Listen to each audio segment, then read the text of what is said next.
పరువము అసలే అందమంటుండగా ఒకే పరువము చెరో పక్కన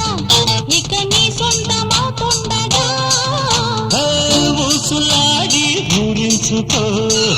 ఊపు మీద కవ్వించుకో రాత్రి పగలే అప్పించుకో రాసలీలే ఆడించుకో ఆ మాటిచ్చి ఓ మాటొచ్చి ఈ మాటిచ్చే రుచులందుకో బహుశా నీకు అందరిలో నచ్చి ఉంటా తెలిసే నిన్ను తొందరలో తాకి ఉంటా